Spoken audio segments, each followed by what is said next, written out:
따라하겠습니다. 우리 교회는 사도행전적 교회를 이루어가는 신앙 공동체입니다.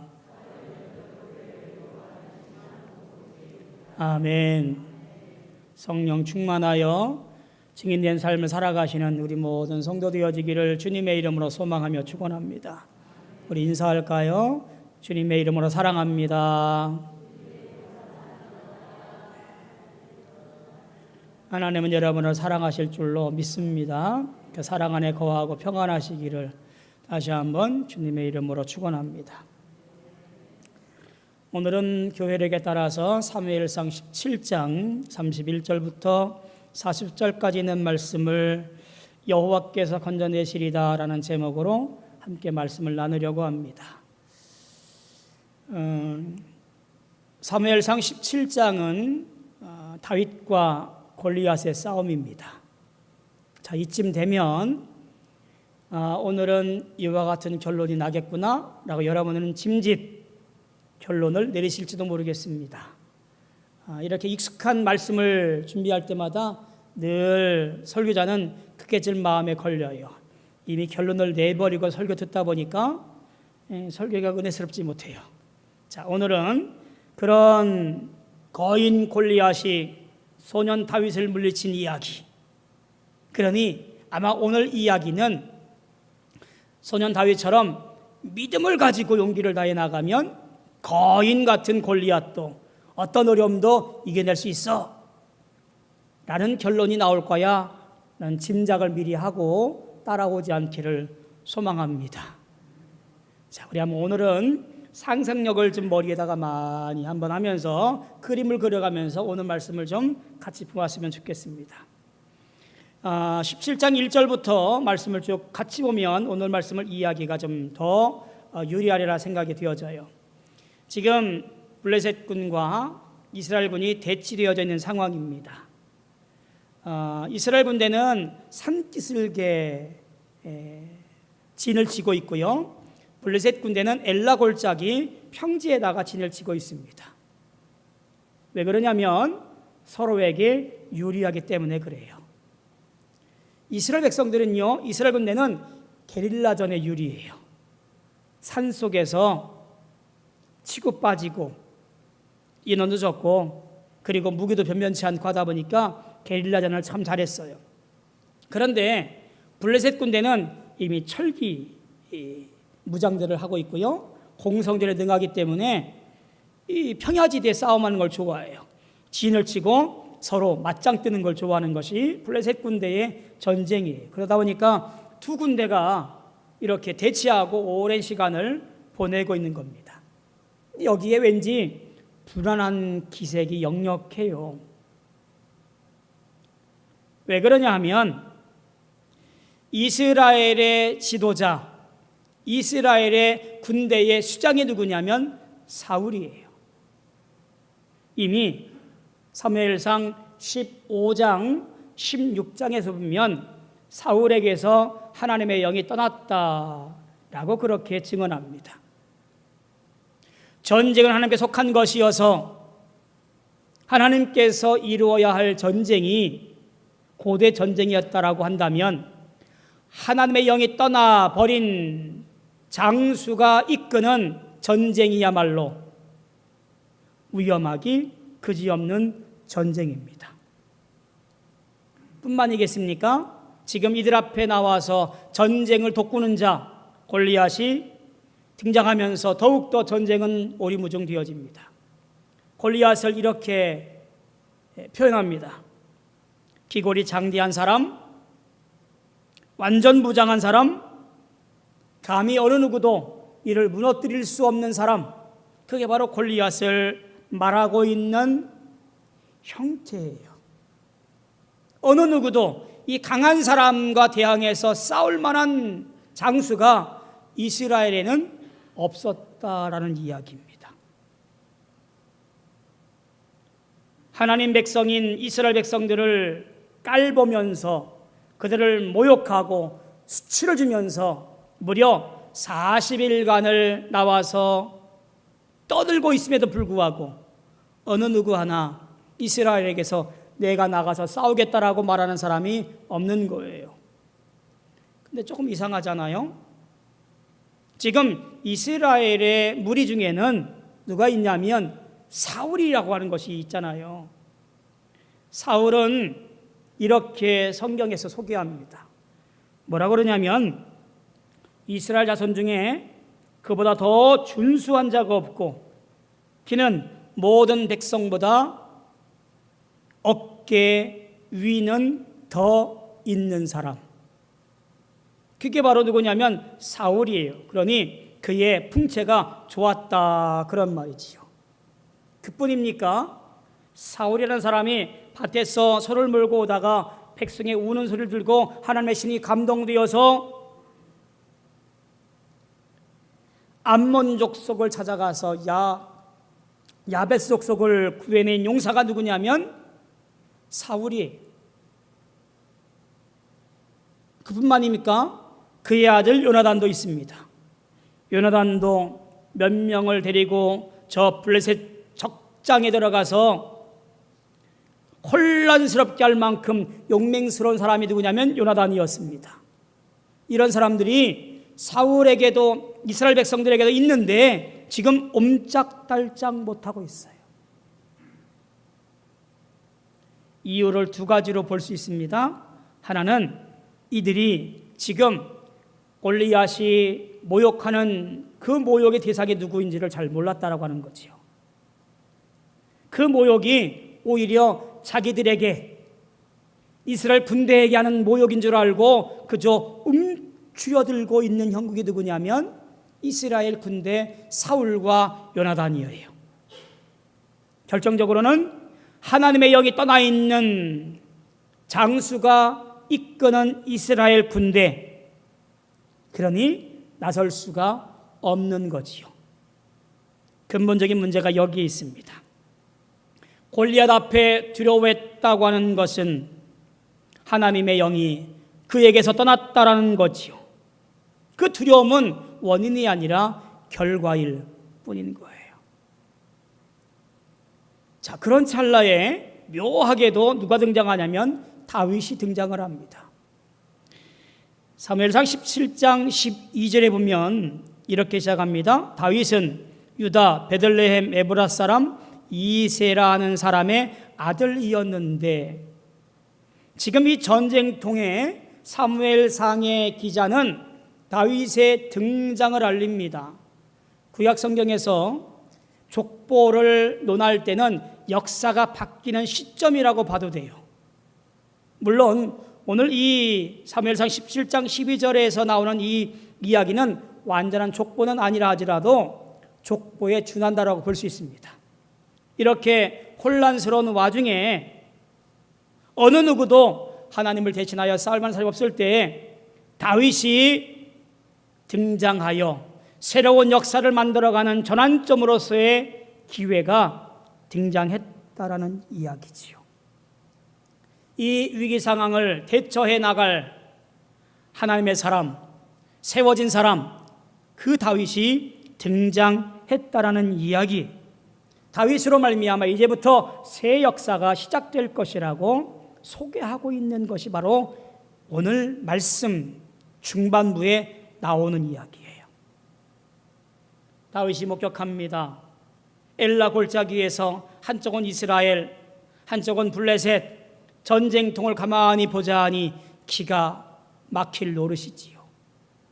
꽁꽁 숨어있는 이스라엘 군 앞에 기골이 장대한 골리앗이 등장해서 40일을 조석으로 하나님을 모욕하는 언사를 내뱉으면서 전쟁에 나오라고 큰 소리 뻥뻥 치고 있는 골리앗을 보게 되어집니다. 치욕과 모욕을 일관하는 그 언사에 다윗은 피가 거꾸로 솟고 있는 거예요. 이스라엘 군대는 오히려 심히 두려워하고 무서워서 그 앞에서 도망하고 있는 형국인이 더더욱 그럴 수밖에 없습니다. 결국 골리앗을 물리칠 한 사람으로 다윗은 자원하여서 전쟁에 참전을 합니다. 그리고 그 분노의 이유를 이렇게 간단하게 설명합니다. 이 할례 없는 블레셋 사람이 누구간데 살아계신 하나님의 군대를 모욕하느냐. 이 할례 없는 블레셋 사람과 그리고 살아계신 하나님의 군대, 이 두 구절 속에 이 상황을 올바로 보고 있는 다윗의 믿음의 인식을 우리는 볼 수가 있습니다. 하나님은 어느 누구에게도 모욕을 당하거나 굴욕을 당하실 분이 아니라는 사실을 다윗은 믿음으로 고백하고 있는 거예요. 다윗은 지금 이 골리앗 사건의 핵심 문제가 하나님에 대한 모욕이었다라고 하는 것을 분명히 보고 있다라고 하는 거예요. 이스라엘 군대나 이스라엘 사람 한 사람에 대한 모욕이 아니라 우리가 섬기는 살아계신 하나님을 모욕하고 수치를 주고 있는 것이 저 할례받지 않은 블레셋 사람 골리앗이라는 분명한 목표와 사실을 다윗은 보고 있고 알고 있고 그리고 말하고 있는 거예요. 그래서 36절에 이렇게 말하는 겁니다. 살아계신 하나님의 군대를 모욕한 이 할례 없는 블레셋 사람이리까.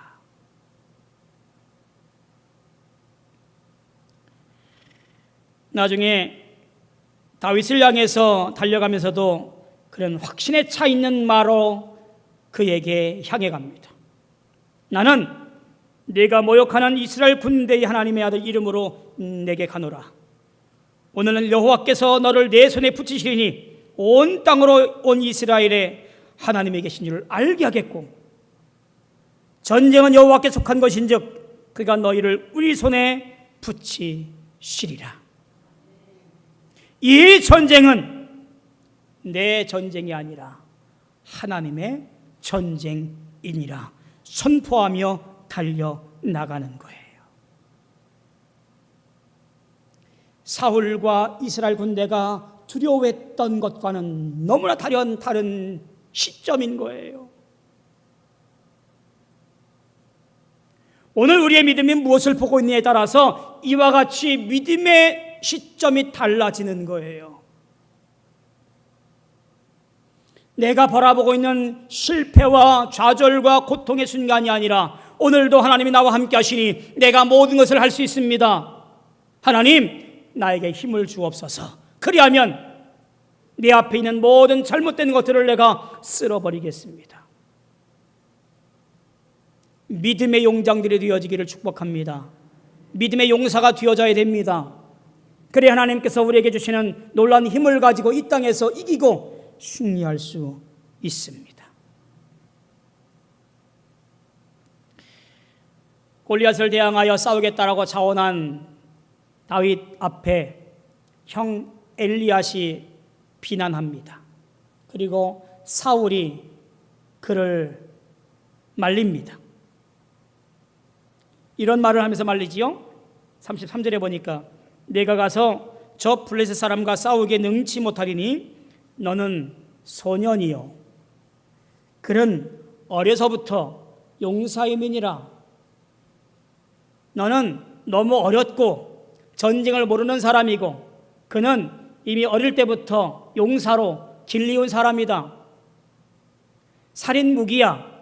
너가 대결할 수가 없어 라고 말립니다. 그때 다윗이 자기 경험을 얘기하지요. 내가 들에서 양을 치었는데 그때 사자나 곰이 달려와서 새끼를 움켜쥐면 내가 그것을 쫓아가서 그 입을 내려치고 새끼를 빼오고 일어나 나를 해하고자 하면 내가 수염을 잡고 그것을 쳐 죽였습니다. 비록 전투의 경험은 없지만 나보다 더 비교할 수 없는 힘을 가진 사자나 곰도 내가 이겨본 경험이 있습니다. 그리고 또 한 가지 덧붙여서 자기 경험을 얘기해요. 주의 종이 사자와 곰도 쳤은즉 살아계신 하나님의 군대를 모욕한 이 할례 없는 블레셋 사람이리까 그가 그 짐승의 하나와 같이 되리이다. 사자와 곰도 쳤는데 하물며 이따위 블레셋 사람, 이 한 사람 말할 필요가 있겠습니까? 라는 투예요. 근데 여기서 그의 말에 주목할 이유가 하나 있어요. 곰이나 사자의 힘과 골리앗의 힘을 비교하지 않아요. 골리앗보다 더 힘이 세고 더 무서운 곰과 사자도 쳤는데 그보다 약한 사람 뭐 이 정도쯤이야 뭐 이렇게 말하는 것이 아니지요. 지금 상황에서 보면 사자나 곰보다 지금 골리앗이 더 강해 보여요. 다윗의 이야기는 이런 겁니다. 내 아비와 내 양새끼를 발톱으로 움켜가려 한 사자와 곰도 가만두지 않고 쳐서 죽였는데 하물며 저 하나님의 양을 모욕하며 칼과 창과 단창으로 움켜가려 한 저 블레셋 사람은 말할 것이 있겠습니까? 하나님이 나와 함께 하시니 저 블레셋 사람을 내가 이길 수 있는 힘이 분명 있을 겁니다 라고 그의 입으로 고백하는 거예요. 다윗은 이렇게 결론 내리는 겁니다. 이 모든 일들은 하나님께서 하신 일입니다. 내가 능력이 있어서, 내가 용기가 많아서, 재주가 좋아서 사자를 이기고 곰을 이기고 그래서 그 입에서 새끼를 뺏어온 것이 아니라, 그것을 쳐 죽인 것이 아니라 하나님께서 나와 함께 하시니 고난당하고 어려움당할 때에 나를 건져내시어서 내가 오늘 이 땅에서 살고 있고 그리고 내 모든 삶에서 이겼습니다. 하나님께서 이 모든 것을 다 하셨습니다라고 고백하는 거예요.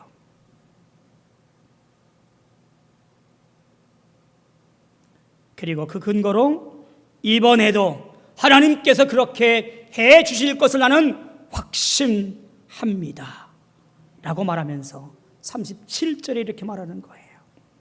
여호와께서 나를 사자의 발톱과 곰의 발톱에서 건져내셨은즉 나를 이 블레셋 사람의 손에서도 건져내시리이다.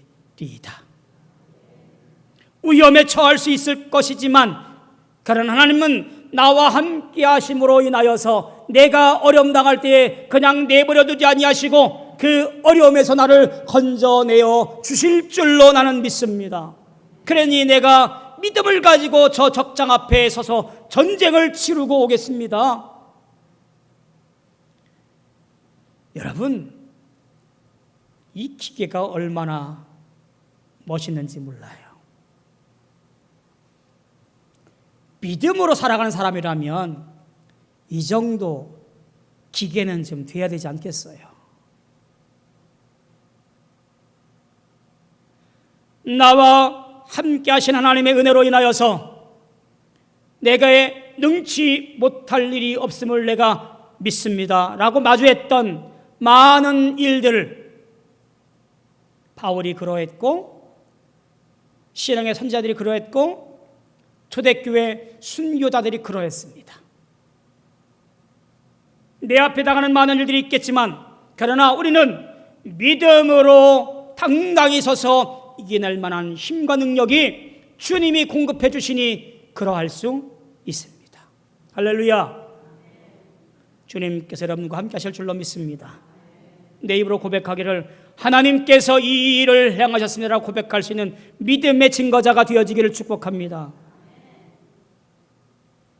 다윗의 이야기를 쭉 보아오면서 그저 얼마나 통쾌한지 읽기만 해도 은혜가 되는 말씀이 있어요. 오늘 본문 말씀에서 조금 더 지나가면 45절과 47절까지 말씀을 보게 되면 이렇습니다.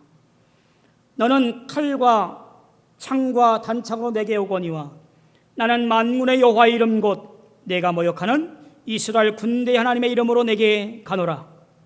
오늘 여호와께서 너를 내 손에 붙이시리니 온 땅으로 이스라엘의 하나님이 계신 줄 알게 하겠고 여호와의 구원하심의 칼과 창에 있지 아니함을 이 무리로 알게 하리라. 전쟁은 여호와께 속한 것인즉 그가 너희를 우리 손에 붙이시리라.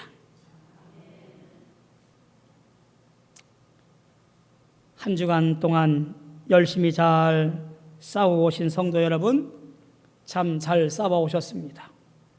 그리고 참 애쓰셨습니다. 앞으로 한 주간 동안 또 열심히 세상에서 싸워야 되겠지요. 목사가 모르는 어려움과 수치와 모욕을 당하면서 그렇게 세상 속에서 살아가게 될 우리 성도님들, 그 싸움을 위해서 많은 사람들은 무장을 해야 된다라고 그렇게 말합니다. 그래야 내가 살고 있는 이 세상의 정글 속에서 이길 수 있다라고 말합니다. 그 무장은 곧 재물과 권력과 명예와 인맥과 학력과 이런 것들로 우리를 무장해야 이길 수 있다고, 싸울 수 있다고 말합니다. 사울이 본인의 군복을 벗어줘서 최대로 대오면서 입혔던 군복과 투구와 갑옷과 칼, 이와 같은 것을 채우라고 말합니다. 그래야만 이길 수 있다라고 말합니다. 항변합니다. 그런가요? 다윗은 과감히 이 익숙치 않은 것들을 다 벗어버렸습니다. 믿음의 전쟁은 이것이 익숙하지 않은 거예요. 믿음은 재력도, 명예도, 권력도, 학력도 다 거추장스러운 거예요. 믿음은 오직 나를 위해서 이 땅에 오신 예수 그리스도가 내 모든 죄를 사하시고 부활의 첫 열매가 되어져서 하늘에 올라가셨다가 이 땅에 모든 죄를 심판하기 위해서 재림하신다는 것을 믿고 오늘도 믿음의 길을 걸어가는 성도, 그것 한 가지면 돼요.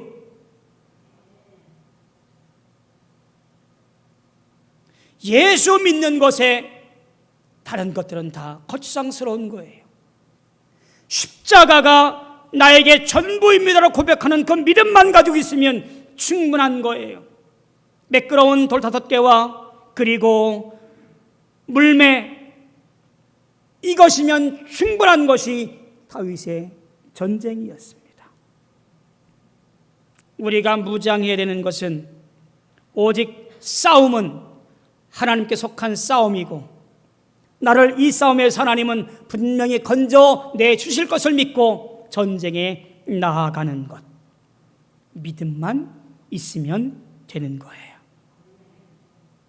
결론적으로 다윗은 어떤 사람이었나요? 그는 전쟁의 주인공이 아니었고요, 하나님을 대신하여 싸운 사람이었다라는 얘기예요. 거인 골리앗과 소년 다윗의 싸움이 아니라 하나님께서 싸우신 거예요. 결국 전쟁에서 하나님이 다윗을 도와주신 것이 아니라 하나님의 싸움에 다윗이 동원된 것, 이것이 지금 골리앗과의 전쟁입니다. 다윗은 하나님께서 하나님 되심을 알게 한 하나의 도구라고 하는 것을 보게 되어집니다. 사랑하는 성도 여러분, 이것이 우리의 믿음의 전쟁입니다. 치열하게 세상에서 싸우고 있지만 이것은 내 전쟁이 아니라 하나님께서 하나님 되심을 알게 하며 믿음의 길을 걸어갈 때에 거기에 놀라운 영광과 축복이 넘쳐나게 된다는 사실을 우리는 삶으로 알게 하고 믿음으로 고백하면서 증거하는 것, 그것이 바로 우리의 모습이라는 얘기예요. 너는 칼과 창과 단창으로 내게 오지만 나는 하나님의 이름으로 나아가니 이 모든 것을 하나님께서 붙여주시리라. 우리 모두가 다윗처럼 하나님의 하나님 되심을 드러내는 작은 도구가 되어서 싸움에서 이기고 승리하시는 우리 모두 되어지기를 소망하며 축복합니다. 그 승리 가운데 영광 돌릴 수 있는 매일매일의 삶이 되어지기를 주님의 이름으로 소망합니다. 기도하겠습니다. 고마우신 아버지 하나님, 은혜를 감사합니다. 주님께서 오늘도 함께 주셔서 믿음의 길을 걸어갈 때에 세상에 있는 것들을 거치장스럽게 얽히고 설키고 해서 살아가는 것이 아니라 오직 믿음으로만 이기며 승리하게 붙잡아 주시옵소서. 주님께서 나와 함께 하시니 이기게 할 줄로 믿습니다. 또한 어려움에 처할 때에 건져내 주실 줄로 믿습니다. 놀라운 축복으로 살아갈 수 있는 우리 모든 인생들이 되어지게 주님 도와 주시옵소서. 예수님의 이름으로 감사하며 기도하옵나이다. 아멘.